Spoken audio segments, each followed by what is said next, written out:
Terima kasih kepada Bapak dan Ibu yang telah hadir. Kita sekarang mengikuti gerakan literasi sekolah.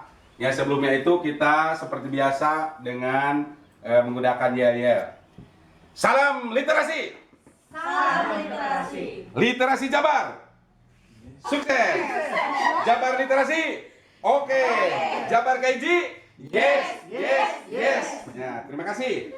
Kegiatan rutin literasi ya. Kita dibagi ada 4 kegiatan. Yang pertama adalah minggu ke-1, yaitu membaca dan mereview khusus bagi siswa dan guru.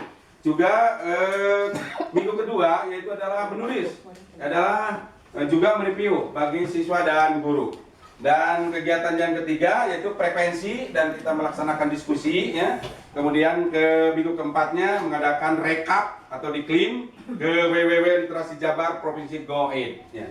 Dan untuk ini hari ini ya kita lanjutkan yaitu review atau membaca dan menulis bagi guru ya sebagai perintis, guru perintis yang akan disampaikan nanti oleh Ibu Nia Husniati dan yang kedua oleh Ibu Aan Neneng Yuningsi. Terima kasih, mohon maaf. Akhirul kalam, wassalamualaikum warahmatullahi wabarakatuh. Waalaikumsalam. Salam literasi. Salam literasi. Terima kasih. Assalamualaikum warahmatullahi wabarakatuh. Waalaikumsalam warahmatullahi wabarakatuh. Saya Nia Husniati, guru kelas 6 yang diberi tugas sebagai guru perintis literasi sekolah, akan mengemukakan review buku yang telah saya baca selama 1 bulan. Judul buku Detektif Konyol, penerbit Lembar Langit Indonesia, penulis Rudian. Apa yang terjadi pada peristiwa tersebut? Yaitu mencari ayah Teresia yang bernama Martono sebagai detektif yang tidak tentu rimbanya. Di mana terjadi peristiwa tersebut? Peristiwa itu terjadi di Pulau Dewata atau Bali. Mengapa peristiwa itu terjadi? Karena sudah lama ayahnya yang bernama Martono tidak pulang ke tempat asalnya, yaitu negara Singapura. Kapan peristiwa itu terjadi? Peristiwa itu terjadi pada tahun 1347. Siapa yang menjadi tokoh dalam peristiwa yang berjudul Detektif Konyol? Yaitu tokoh-tokohnya diantaranya Abdul Qasim, Teresia Huang, Putu Dana, Elvilda, Edi Kipoy, Lincut, Mat, Gumilah Wicesa, Ardi, Nyoman Sugandi, Ketut, Sajid Ardiansah, Isabella, Ajre Martono, Intan, Ajis, Dendi, Tony, Haris, Samuel, Ferry, Freddy Sunaria, dan Sugra. Bagaimana peristiwa itu?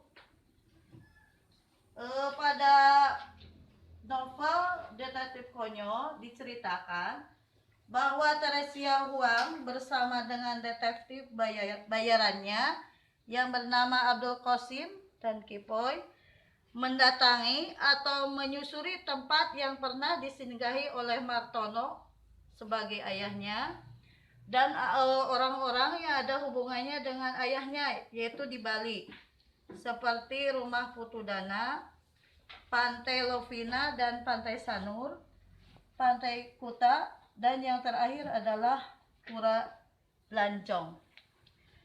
Catatan penting dari peristiwa itu yaitu detektif konyol harus mampu bereaksi tanpa seorang partner. Pertama kalinya salah menganalisa kasus. Kesalahan memecahkan kasus yang membawa Abdul Qasim kepada kasus besar yang memakan banyak sekali korban jiwa. Perjalanan detektif konyol membawa ke titik sejarah asal mulanya Pulau Dewata atau Bali. Dan tidak banyak yang tahu kenyataan masa lalu yang sebenarnya.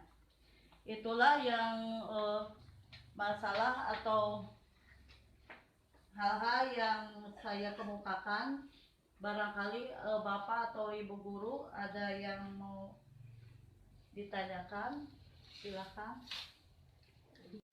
Setelah mendengar paparan review buku tentang detektif konyol, ada yang saya ingin tanyakan tentang apa yang dimaksud dengan arti detektif. Mohon penjelasannya. Terima kasih kepada Ibu Ida yang telah memberikan permasalahan atau pertanyaan. Detektif adalah seseorang yang melakukan penyelidikan terhadap suatu kejahatan, baik itu sebagai detektif polisi maupun sebagai detektif swasta.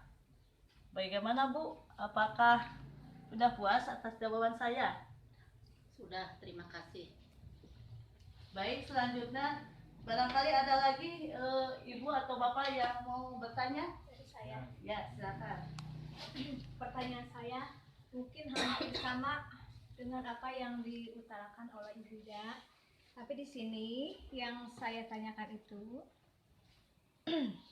dari review buku tersebut tentang detektif konyol, ada sedikit yang saya tanyakan. Siapakah orang yang menjadi detektif konyol tersebut? Terima Mungkin kasih itu Bu. sedikit. Ya, yang telah saya baca, yang menjadi detektif konyol yaitu bernama Abdul Qasim. Apakah Ibu puas? Ya, sedikit. Ya, terima kasih.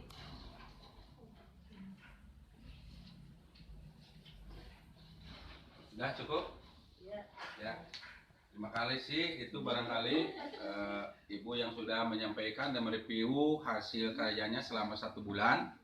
Dan untuk guru perintis yang kedua ya, yang akan disampaikan oleh Ibu Aan Yunengsi. Terima kasih.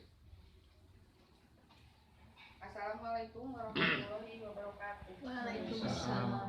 Saya Ana Yunisi sebagai guru olahraga, ditunjuk sebagai guru perintis literasi sekolah. Ada beberapa masalah dari review buku yang saya baca selama 1 bulan. Judul buku Asal Mula Danau Toba, penerbit Lingkar Media, penulis Arya Satya Ikra Negara. Apa yang terjadi pada peristiwa tersebut? Asal mula terbentuknya sebuah danau yang berada di Provinsi Sumatera Utara, dan danau itu bernama Danau Toba. Di mana terjadinya peristiwa tersebut? Di Pulau Samosir, Provinsi Sumatera Utara. Mengapa terjadi peristiwa tersebut? Karena Pak Toba sudah melanggar janji pada istrinya dengan tidak memberitahukan asal-usul dirinya pada anaknya yang bernama Samosir. Kapan terjadinya peristiwa tersebut?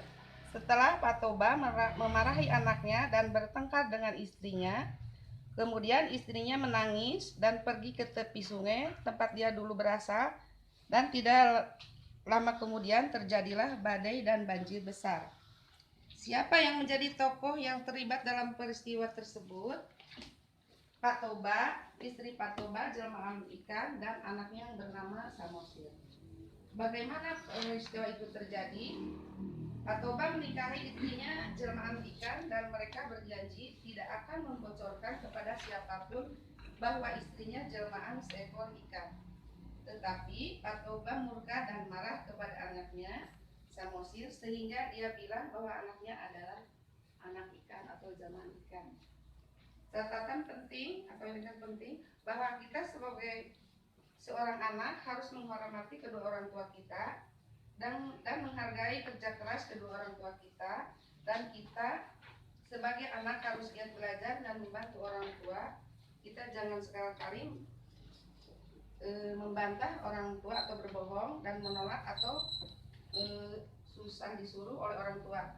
Kita jangan bermalas-malasan dan kita harus bersyukur bahwa kita masih mempunyai orang tua yang sangat menyayangi kita. Itulah review yang saya baca. Barangkali ada yang mau bertanya tentang asal usul Danau Toba, silakan. Tadi Bapak.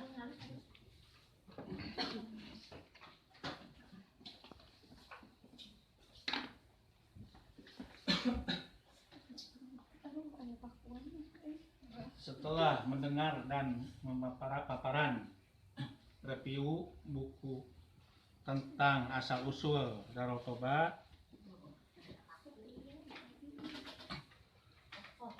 ada yang saya tanyakan, yaitu siapa yang menjadi ikan pada dongeng asal-usul Danau Toba. Yang kedua, apa yang terjadi pada Bapak Toba sudah mendapatkan ikan yang besar. Yang pertama, pertanyaan pertama, yang menjadi ikan pada dongeng asal usul Danau Toba adalah istrinya Pak Toba. Terus jawaban yang kedua, setelah dibawa ke rumah, ketika mau dipasak terjadi keajaiban, sisiknya menjadi lempengan emas, ikannya menjadi seorang wanita cantik jelita yang sekarang menjadi istrinya. Puas, Pak? Ya. Terima kasih. Assalamualaikum warahmatullahi wabarakatuh. Waalaikumsalam. Terima kasih kepada Ibu Aanengki yang telah membacakan hasil review berjudul dari buku Danau Toba. Nah, oleh karena itu kepada Bapak dan Ibu untuk selanjutnya nanti di bulan-bulan ke depan lebih giat lagi dalam membimbing anak, terutama dalam kegiatan literasi, dan juga kitanya sebagai gurunya juga harus memberi contoh kepada siswa kita untuk mengadakan literasi, baik itu membaca, menulis, dan sekaligus mereview, ya, mereview. Oleh karena itu Bapak dan Ibu harus tahu dulu kita gerakan literasi ini harus ada janji literasi, ya, ada janji literasi, ya, yang harus dibacakan oleh Bapak dan Ibu dan bisa diikuti, ya. Janji literasi. Silakan yang keras. Janji literasi. Janji literasi. Demi kemandirian negeri. Demi kemandirian negeri. Kami terus berbakti. Kami terus berbakti. Membangun budaya literasi. Membangun budaya literasi. Dengan penuh dedikasi. Dengan penuh dedikasi. Sampai akhir hayat nanti. Sampai hayat nanti. Salam literasi. Salam literasi. Literasi Jabar. Yes. Sukses. Jabar literasi. Oke. Jabar Kaiji. Yes, yes, yes. Terima kasih. Assalamualaikum warahmatullahi wabarakatuh. Waalaikumsalam warahmatullahi wabarakatuh.